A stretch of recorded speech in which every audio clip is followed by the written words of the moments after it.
The ER staff thought she was just the quiet, aging supply clerk who couldn't handle real blood. They mocked her clipboard, her orthopedic shoes, and her submissive silence. But when the hospital doors blew open and Delta Force operators bypassed the chief of surgery, screaming for Viper, the whispering stopped forever. At St. Jude Regional Medical Center in Phoenix, the hierarchy was as rigid as the stainless steel scalpels resting on the Mayo stands. At the top were the attending trauma surgeons moving through the sterile corridors like minor deities. At the bottom, somewhere beneath the first-year residents and the environmental services staff, was Evelyn Hayes. Evelyn was the ER's designated supply nurse. At 42, she was a quiet, unassuming woman who wore oversized faded blue scrubs and kept her graying blonde hair pulled back in a tight, severe bun. Her daily routine consisted of checking expiration dates on bags of normal saline restocking the Pyxis med station, and enduring the endless condescending remarks from the younger, adrenaline-fueled trauma staff. "Evelyn, for the love of God, did you short us on the 14-gauge angiocaths again?" Charge nurse Brenda Carmichael's voice sliced through the ambient hum of the emergency department. Brenda was 30, ruthlessly ambitious, and treated the ER like her personal kingdom.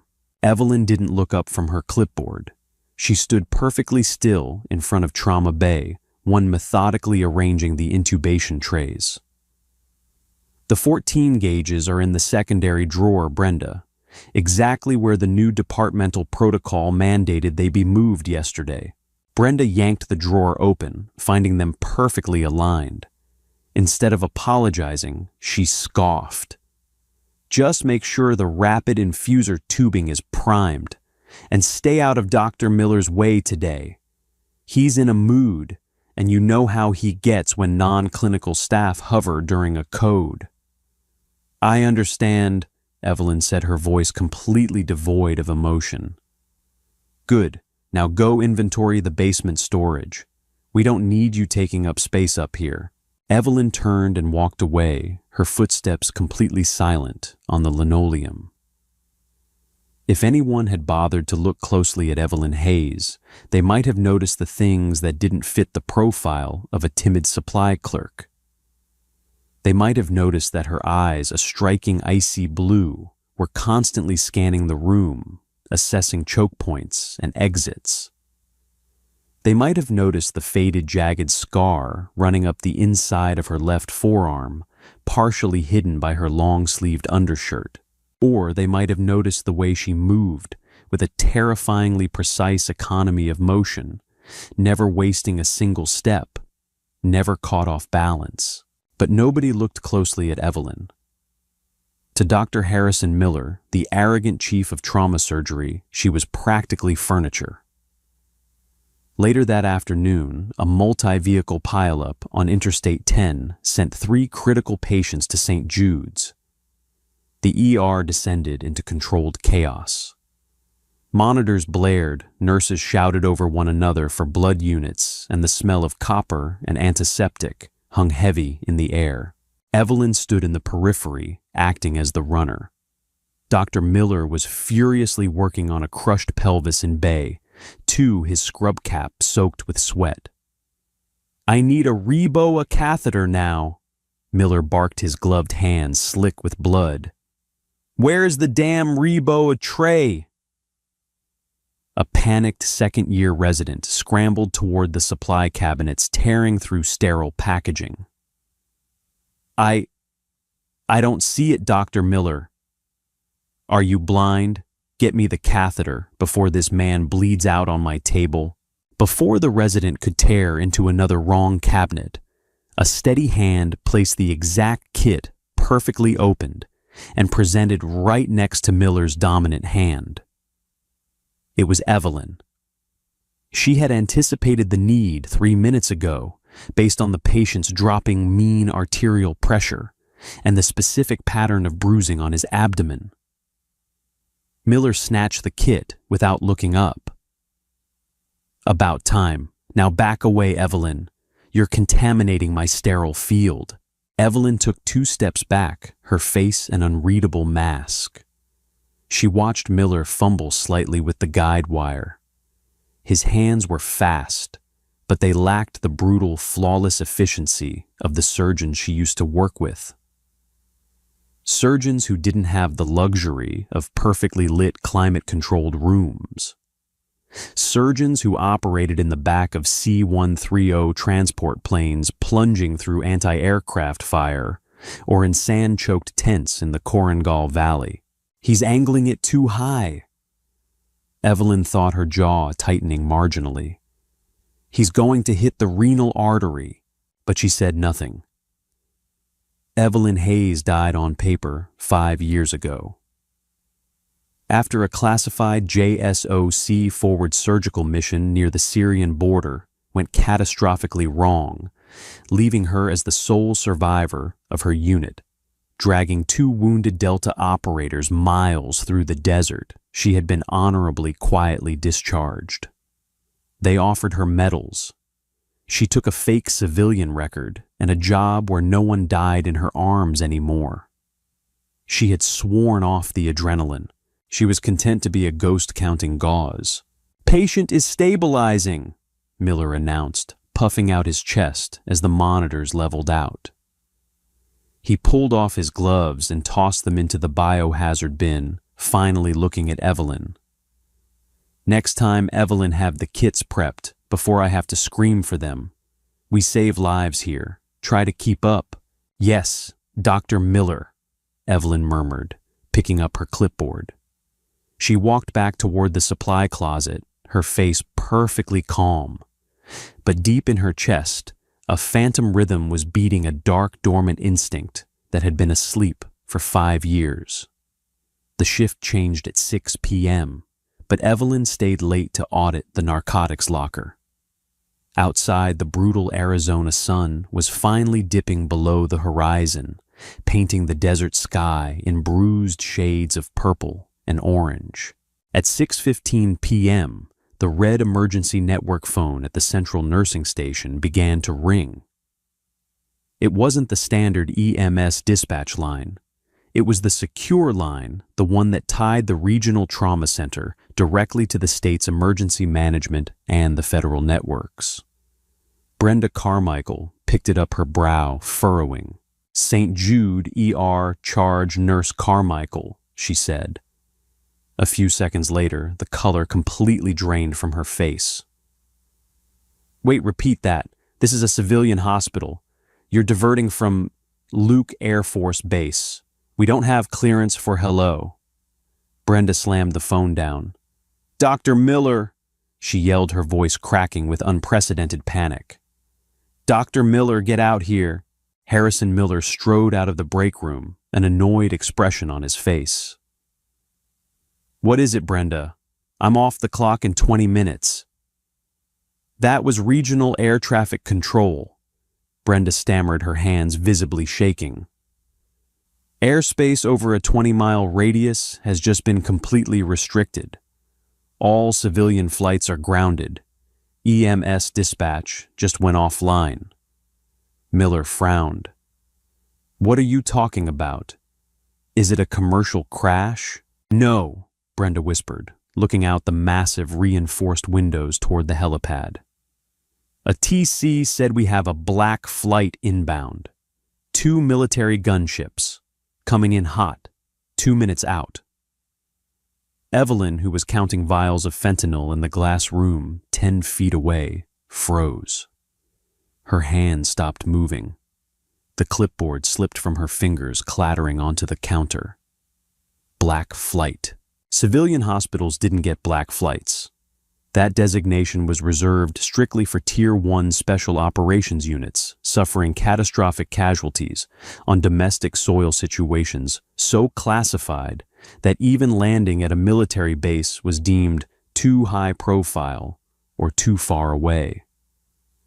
"Military," Miller scoffed, though a bead of sweat formed on his temple. "They have their own medical facilities. Why are they coming here? They said we were the closest level 1 facility." Brenda said, her voice rising in pitch. They said they have a catastrophic arterial bleed, and they are taking over the trauma bay. Nobody takes over my trauma bay, Miller snapped, instantly defensive. Clear bay, 1 page, all available surgeons. Evelyn, he barked, spotting her in the pharmacy room. Get down to the blood bank. I want 20 units of O negative up here now, and then I want you out of the way. Evelyn didn't move toward the blood bank. Instead, she stepped out of the pharmacy enclosure. Her posture had completely changed. The slight slump in her shoulders vanished. Her spine was steel. The cold, dead expression in her icy blue eyes was replaced by a terrifying, hyper-focused intensity. She walked directly past Dr. Miller and into Trauma Bay 1. "Evelyn, what the hell are you doing?" Brenda shrieked. "Get the blood!" Evelyn ignored her. She ripped the sterile drapes off the primary operating table. She didn't prep the standard civilian chest tube kits. She went to a locked secondary cabinet, punching in a code Brenda didn't even know existed, and pulled out an intraosseous infusion drill, military-grade hemostatic agents, and a massive transfusion protocol machine. She moved with a blinding mechanical speed that left the ER staff staring in mute shock. Then the hospital began to shake. It started as a low, visceral thrumming in the floorboards. Then the glass of the ER sliding doors rattled violently. The deafening, concussive thwack, thwack, thwack of heavily modified helicopter rotors tore through the evening air. Dr. Miller and Brenda shielded their eyes as they looked out the window. Landing directly on the concrete turnaround just outside the ambulance bay, completely ignoring the designated roof helipad, were 2 MH-60M Black Hawks, painted completely matte black with no identifying serial numbers. The rotor wash was so violent, it ripped the heavy metal trash cans off the sidewalk and hurled them into the parking lot. Before the wheels even touched the asphalt, the side doors slid open. 4 men leapt out. They were giants clad in unmarked tactical gear, plate carriers slick with fresh blood, and wearing night vision goggles flipped up on fast helmets. They carried assault rifles strapped tight to their chests. In the center of their formation, 2 operators were carrying a stretcher at a dead sprint. The automatic doors of St. Jude's ER blew open, carrying a whirlwind of desert sand and the overwhelming stench of aviation fuel and copper blood. The civilian nurses screamed and backed away. The security guards took one look at the heavily armed operators and froze their hands held up submissively. "Clear the bay! Clear the explicit bay!" roared the lead operator. He was covered in soot and blood, his face hidden behind a tactical balaclava. Dr. Harrison Miller, trying to assert his authority, stepped directly into their path, holding up his hands. "Stop, I am Dr. Harrison Miller, Chief of Trauma Surgery. You are in a civilian hospital. You need to relinquish your weapons and tell me the patient's status." The lead operator didn't even slow down. He hit Miller with a stiff forearm, sending the chief of surgery crashing into a row of rolling computers. "Out of my way, civilian!" the operator snarled. They hauled the stretcher into Trauma Bay 1. On the bed was a massive man, also in tactical gear, his leg blown completely off below the knee. A makeshift tourniquet was violently twisted around his thigh, but it was failing. Blood was pooling on the floor with every frantic beat of his heart. Miller scrambled up from the floor, his face red with humiliation and rage. "Call the police!" he screamed at Brenda. He stormed into the bay. "You cannot storm in here like this. I am taking over this patient." The lead operator spun around, grabbing Miller by the collar of his expensive scrubs and lifting him onto his toes. The sheer violence in the soldier's eyes made Miller whimper. "Listen to me very carefully," the operator growled, his voice vibrating with lethal intent. "My man has 3 minutes before he bleeds out. I don't care about your titles. I don't care about your rules. We were patched through to JSOC command, and they told us she was here." "Who?" Miller gasped, struggling to breathe. "Who is here?" The operator dropped Miller. He looked frantically around the room at the terrified, shrinking civilian nurses. "Where is she?" The operator roared, his voice echoing off the tile. "Where is Viper?" Brenda, clutching her charting tablet to her chest like a shield, sobbed. There's no one here named Viper. We don't have military personnel here. Command said her civilian alias is Evelyn Hayes," another operator yelled, pressing his bloody hands down on the patient's severed femoral artery. "Find her now." The ER went dead silent, save for the blaring of the dying man's heart monitor. Every eye in the room, Brenda the resident's Dr. Miller slowly turned toward the back of the trauma bay. Standing at the head of the bed, already sliding an oxygen mask over the dying soldier's face and charging the defibrillator paddles, was the quiet, aging supply nurse. Evelyn looked up, her eyes locked with the lead operator. "Status Commander Reed," Evelyn ordered. Her voice wasn't quiet anymore. It was the voice of a predator. It was a voice that commanded unquestionable authority, slicing through the chaos like a scalpel. Commander Reed yanked off his balaclava. He stared at Evelyn, recognizing the woman who had saved his life in Fallujah a decade ago. The tension drained out of his massive shoulders, replaced by absolute blind trust. "Viper," Reed breathed. "IED blast. Tourniquet is slipping. We're losing him." "Not on my table," Evelyn snapped. She looked at Miller, who was staring at her with his jaw unhinged.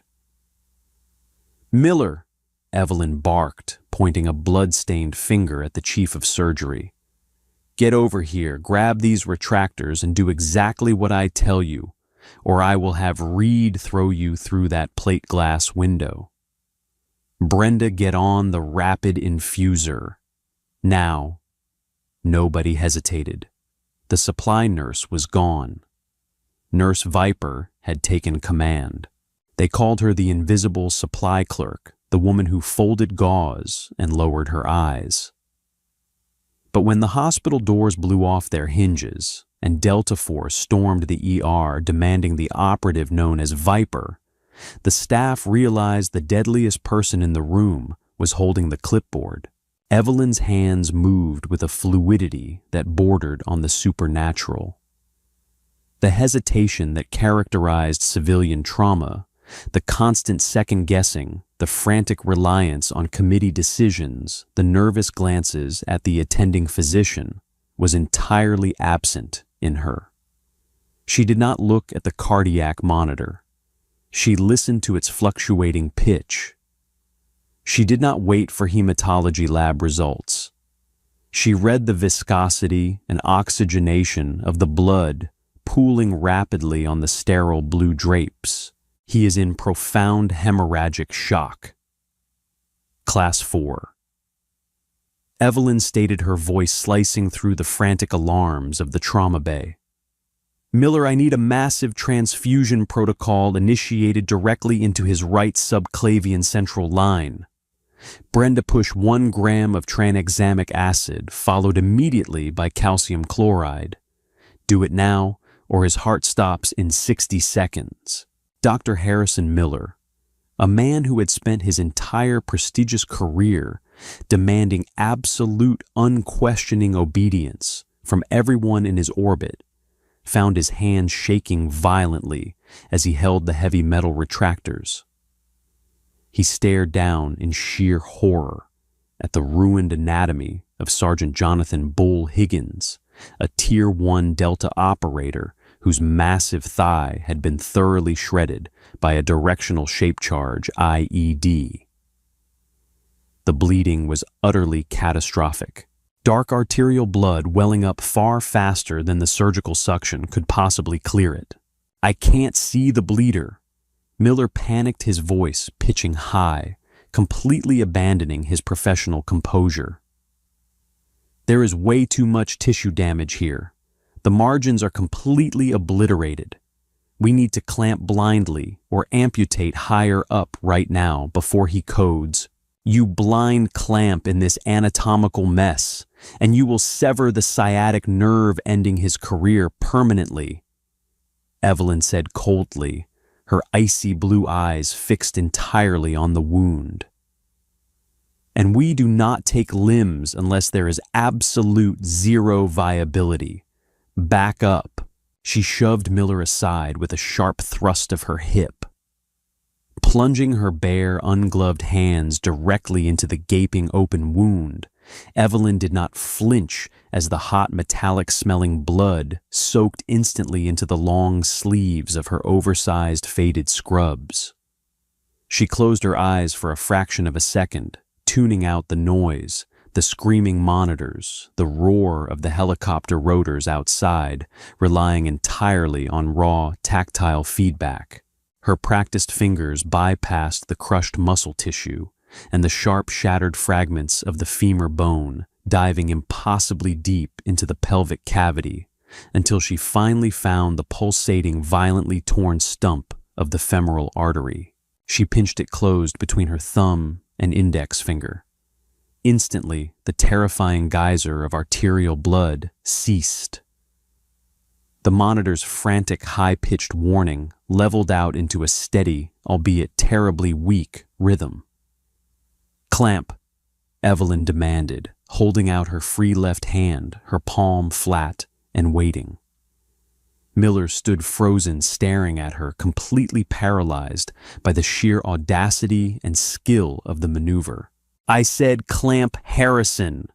She roared the respectful title of doctor, completely obliterated by the sheer force of her command. Miller fumbled like a frightened medical student, slapped a heavy vascular clamp into her waiting palm, and watched in stunned, breathless silence as she secured the massive artery with a single, flawless, blindingly fast motion. "Brenda pressure?" Evelyn asked, not looking up, already reaching for the heavy sutures. 65/40, Brenda whispered, her eyes wide, terrified, staring at Evelyn as if she were looking at a ghost. "It is coming up. Evelyn, where did you focus on the fluids, Carmichael? Keep the bag squeezing," Evelyn ordered sharply. She shifted her intense gaze toward Commander Reed, the towering tactical operator standing guard by the sliding glass door, his assault rifle still slung tightly across his armored chest. "What exactly was the explosive compound, Commander?" "This is not a standard high-explosive fragmentation wound. The surrounding tissue necrosis is accelerating far too fast for conventional shrapnel." Reed hesitated, his eyes darting toward the hospital security cameras mounted in the corners of the ceiling. "Classified Viper, experimental chemical payload. We hit a rogue manufacturing laboratory 10 miles outside of Nogales. I do not care if it was cooked up in the basement of the Pentagon by the Joint Chiefs." Evelyn snapped, threading a thick surgical suture needle with the speed of an industrial machine. "If it is an organophosphate derivative, the standard civilian atropine protocol we use in this hospital will instantly kill him in his current hypovolemic state. I need the exact chemical signature, Dominic." Miller gasped out loud. The invisible supply nurse was on a first-name basis with a Tier 1 Delta Force commander. "It is a highly modified VX nerve variant. Reed finally admitted quietly, the weight of the classified breach heavy on his shoulders. "Sulfur or nitrogen base?" she demanded. "Nitrogen." Evelyn nodded, her face an unreadable stony mask of intense concentration. "Brenda, I need you to open the secondary hazmat locker down the hall, bottom shelf back left corner. There is a locked black Pelican case. The code is 0409er.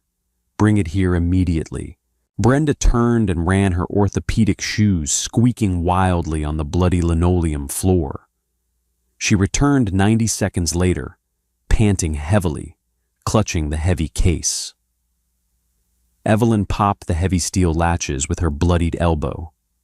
Inside, nestled in custom-cut foam, were advanced auto-injectors that absolutely no civilian hospital in the country was legally authorized to possess. "Administer 2 of the blue-tipped injectors directly into the central IV line," Evelyn ordered. "Evelyn, those are not FDA approved," Miller stammered, recovering a tiny pathetic fraction of his pompous authority. "If you administer unknown classified military drugs in my emergency room, I will be legally and ethically obligated to report you to the medical board. You will go to federal prison." Evelyn stopped suturing. She slowly turned her head to look dead at Dr. Harrison Miller. Her ice blue eyes were completely dead, reflecting the harsh fluorescent lights of the trauma bay, holding a promise of absolute violence. "Harrison," she said softly, a quiet, terrifying tone far more intimidating than her shouting. "If you ever threaten me again while I have a dying man open on my operating table, I will personally demonstrate how to perform a field cricothyrotomy on you using a ballpoint pen and a plastic straw. Now hold the suction tube and shut your mouth." Miller swallowed hard, all the color draining from his face. He took the plastic suction tube with trembling hands. For the next 45 intense minutes, Trauma Bay 1 operated under strict martial law. Evelyn directed the entire medical team with brutal, flawless efficiency. She carefully repaired the complex vascular damage, bypassed the necrotic chemical tissue, and stabilized the shattered bone using advanced battlefield techniques Miller had only ever read about in highly restricted experimental military medical journals. She did not break a sweat. She did not panic. She was a perfectly calibrated machine, forged in the horrific fires of foreign wars, operating with a ruthless, calculated precision that left the entire room utterly captivated. When she finally tied the last perfectly placed suture, she took a long step back. The patient's vitals were incredibly stable. The massive bleeding had completely stopped. The chemical agent was neutralized. Evelyn methodically stripped off her heavy blood-soaked scrub top, revealing a tight black tactical undershirt and the horrific jagged blast scars that painted her forearms, her shoulders, and her neck, permanent violent souvenirs from a dangerous life. Nobody in that hospital ever knew she had lived. She tossed the bloody garment casually into the red biohazard bin. "The patient is stabilized," Evelyn announced quietly. She looked at Commander Reed. "He needs an immediate hyperbaric oxygen chamber and a sterile specialized surgical suite for the skin grafts. You have exactly 20 minutes to prep him for aerial transport before the local police authorities try to forcefully breach your security perimeter outside." The massive spike of adrenaline that had flooded the emergency room was slowly beginning to ebb away, leaving behind a heavy, suffocating silence. The only sounds remaining in the room were the steady, rhythmic, victorious beeping of Sergeant Higgins's heart monitor and the distant, muffled thumping of the Black Hawk rotors aggressively idling on the cracked pavement outside the ambulance bay. Commander Reed stepped forward, his heavy tactical boots crunching loudly over discarded plastic syringe wrappers and blood-soaked gauze pads. He looked down at his unconscious teammate, noting the healthy color returning to the man's face, then looked up at Evelyn. The respect and pure reverence in his dark eyes was absolute. "You saved his life, Viper," Reed said, his gravelly voice echoing loudly in the sterile room. "Again, we owe you everything. I simply did my job." "Dominic," Evelyn replied, walking over to the stainless steel sink to aggressively wash the drying blood from her bare hands. She scrubbed methodically the harsh-burning antibacterial soap, stinging the tiny micro-abrasions on her tough skin. "But you know you should not have brought him here. This violently breaks every JSOC protocol. The extreme exposure risk to civilian medical staff, the massive civilian airspace violation, the classified chemical hazard. Central Command is going to string you up by your Kevlar vest for this stunt." "Command gave the direct order," Reed corrected her, his tone shifting. He reached deep into his heavy tactical vest and pulled out a thick, heavily encrypted satellite phone. He tapped the glowing green screen, bypassed the biometric lock, and held it out to her. "They tracked your alias.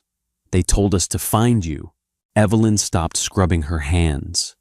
She slowly dried them on a brown paper towel, her jaw set so hard the muscles jumped beneath her skin, and took the heavy phone. She did not put it to her ear. Instead, she pressed the speaker button, letting the audio fill the room. "This is Viper," she said. "Good evening, Evelyn." A crisp, aristocratic, and coldly authoritative voice replied over the secure, encrypted channel. It was General Alistair Montgomery, the Supreme Head of Joint Special Operations Command. "General Montgomery," Evelyn said flatly, her voice devoid of any military deference. "You intentionally compromised my civilian cover. I effectively utilized an available, highly trained asset to prevent the unacceptable loss of a Tier 1 operator." Montgomery replied smoothly, completely unfazed by her anger. "And from what Commander Reed's real-time medical telemetry is currently showing me on my monitors at the Pentagon, my risky gamble paid off perfectly. Higgins is stable." "It was completely reckless. It was strategically necessary," the general countered sharply. "And it emphatically proves a crucial point, Evelyn. You have been hiding in the Arizona desert, stubbornly counting bandages, auditing drug lockers, and playing the invisible spinster for 5 long years. You are entirely wasting your exceptional gifts. The operational teams desperately need you. I need you back in the active fold. We have a highly classified, incredibly dangerous new forward operating unit deploying to Eastern Europe next month. We need a chief medical officer who absolutely never flinches under heavy fire." The ER staff listened to the exchange in completely stunned, breathless silence. Dr. Miller looked as if he was going to be physically sick. The quiet, unassuming woman he had arrogantly ordered around for months, the woman he had aggressively berated daily over misplaced needles and bureaucratic hospital protocols, was currently being actively recruited by a 4-star military general for a highly classified international black ops operation. Evelyn slowly looked around the messy trauma room. She saw Brenda violently trembling, clutching her plastic charting tablet to her chest like a desperate shield. She saw the young medical resident staring at her with wide-eyed, awe-struck hero worship. She looked at Miller, whose immense fragile arrogance had been entirely stripped away, leaving nothing but a pathetic, profoundly frightened little man in expensive surgical scrubs. Then she looked down at the pale, jagged scars crisscrossing her arms. "I truly appreciate the generous offer," General Evelyn said, her voice perfectly steady, resolute, and final. "But my operational days are permanently over. I did what I absolutely had to do today because a brave soldier was bleeding to death on my doorstep. But I am completely done with the war." There was a very long, heavy pause on the other end of the secure satellite line. "You cannot hide from who you are forever, Viper. The predatory instinct simply does not die." "Maybe not," Evelyn said softly, "but it eventually learns to sleep. Tell the Pentagon intelligence analysts to permanently lose this number. Evelyn Hayes is a civilian now." She firmly disconnected the satellite device. Forever. If Evelyn's jaw-dropping transformation from invisible supply nurse to elite trauma operative had your heart pounding, hit that like button and subscribe. The world is full of hidden heroes walking quietly among us, carrying secrets we can't even fathom. Share this incredible story of Nurse Viper with your friends and drop a comment below. Would you have guessed the truth about Evelyn Ring, the notification bell, so you never miss out on our next real-life storytelling thriller?